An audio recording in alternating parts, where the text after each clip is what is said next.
Federal government intensifies efforts to eradicate malaria virus in the country. Books propagating anti-corruption launched in Abuja.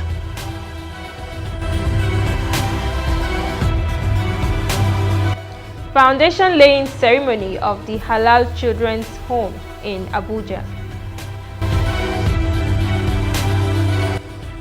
Abuja Muslim Forum adopts constitution in a stakeholders meeting.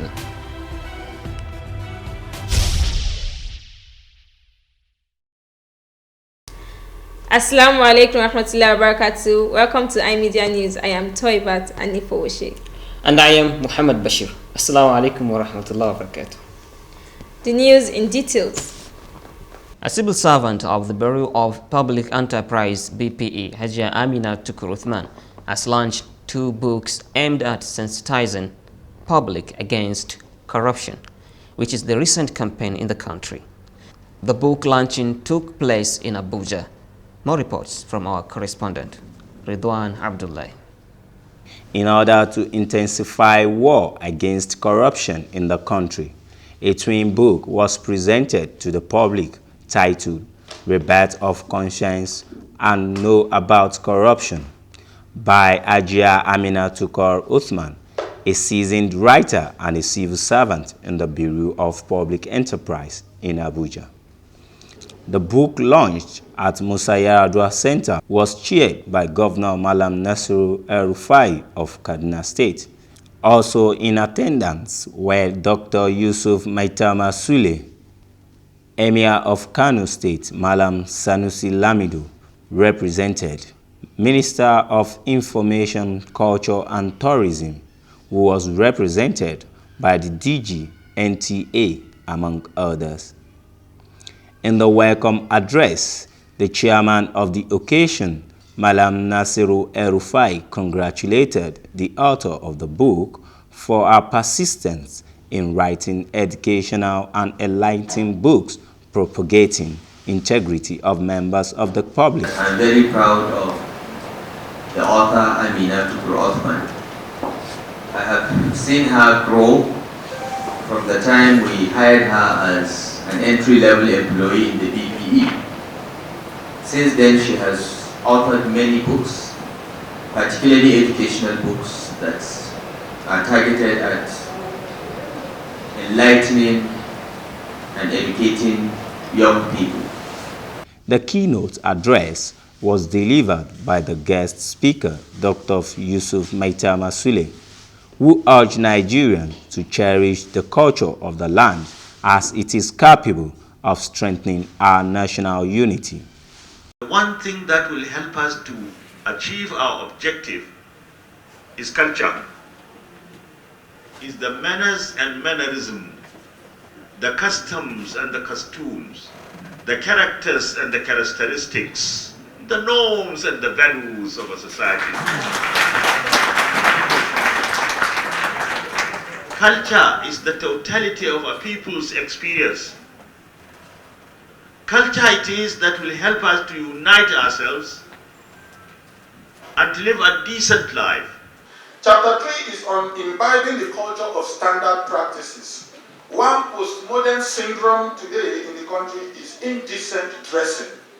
Rebirth of conscience calls to mind the ugly side of this and the need to change. After all, how somebody dresses is a direct reflection of the person's inner. Ethics and morals are the foundation of any society, and the way and manner people are brought up to have standards of right and wrong are really what determine the fate of nations. And this is why I think these 2 books have been published and are being presented today at the right time. From the Umar Musa Yar'Adua Center, Ridwan Abdullah reporting. The grand opening ceremony of the foundation laying of the Halal Children's Home's permanent site was held in Lugbe, Abuja. Halal Children's Home is a project pioneered by a group of Muslim sisters driven by the passion to rehabilitate and integrate orphans who have been abused and abandoned in the society, to imbibe in them Islamic morals and ethics. During the ceremony, one of the founders urged the public to assist in rendering humanitarian services by donating towards the construction of the Halal Children's Home. In the name of Allah, the most beneficent, the merciful, we have put the blocks in here. Allah puts His blessings and rahmah on it. It is the dream, it is their hope that with support from other Muslims and other kind-hearted Nigerians, we'll be able to raise something. At least give these children good education, give these children food to eat. It is basic to give your child food, clothing, and a good education. That's the target. If any group puts efforts together to help those children, it's a credible and laudable effort. Regardless of your religion, regardless of your beliefs, it's a good thing. The ongoing restructuring processes at the Abuja Muslim Forum has reached a milestone by adopting a revised constitution to adequately unite all Islamic organizations in Abuja. This was revealed in a stakeholders meeting of the AMF Abuja Muslim Forum with representatives from over 50 Islamic organizations. 7 of them have been nominated as members of the Shura Committee in charge of appointing new executives by the next meeting, 21 January 2017. A legal advisor to the AMF, Jamal Lukman Ahmed, sheds more light on the reformation agenda of the forum. Leadership of the forum will be based on delegation from different organizations, different Muslim bodies, organizations that are operating within FCT. So that if you are going to be a member of Abuja Muslim Forum, you will not be there as a person, personally, as an individual. You will be there as a representative of an organization that functions within the FCT. Before today, we received memoranda from some organizations and individuals. We looked at the memoranda and we co-opted some of the contents of the memoranda that we found useful, and we had given a lot of assignment to some committees that are very, very particular, that are very, very important and particular to the restructuring that is ongoing. Efforts have been intensified by the Federal Ministry of Health to completely eradicate the deadly malaria virus in the country. This was the theme of the 14th Annual National Malaria Elimination Program held at Barcelona Hotel, which was organized by the federal government to review the progress of the war against malaria and find practical and sustainable strategies to completely eradicate malaria in the country. The program saw in attendance medical practitioners and representatives of relevant stakeholders across the country. To give us update on what they have done within the last 1 year. Then we'll also have some updates on the government direction towards malaria, both within the international and within the country, with the Global Fund, the WHO, the Global Malaria Program. We have some new interventions that are coming up, so we need to update them on all those Tremendous achievements in terms of fighting malaria in this country. As you can see, like for the burden of malaria and the awareness and what people need to do. So these are one of the achievements we were here to talk about.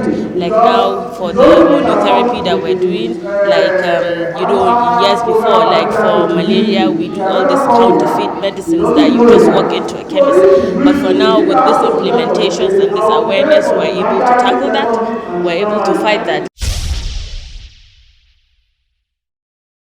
Muslims advised to maintain moral uprightness by instilling the fear of Allah and adhering to the basic work ethics at their various workplaces, as these are the prerequisites for success in this world and the hereafter.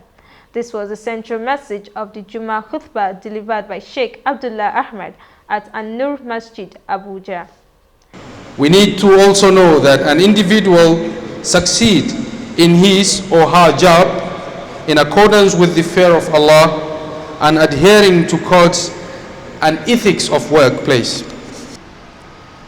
وأن من العدالة في أخلاق الموظف أن يكون منصفا فيما تعامله مع زملائه وفريق عمله بعيدا عن المحاباة ملتزما الحيادية متسما الإيجابية حتى تصول روح التفاؤل والتآلف في بيئة العمل فيرتقي بالأداء الوظيفي. Muslims who attended the Jummah service also shared their lessons. We need to have that dignity of respecting ourselves first, self-esteem, and respecting other people. Without respect, nothing we can do in common. Issues like simply smiling to your subordinate, smiling to your colleagues in the office, they are so important and are considered in Islam as sadaqat. With that, we've come to the end of iMedia News today. Don't forget to visit our website on www.imediatv.tv. And you can also download our app on Google Play Store or Apple Store. I'm still Toybat Anifoshe. And I am Muhammad Bashir. Ma'asalam. Ma'asalam.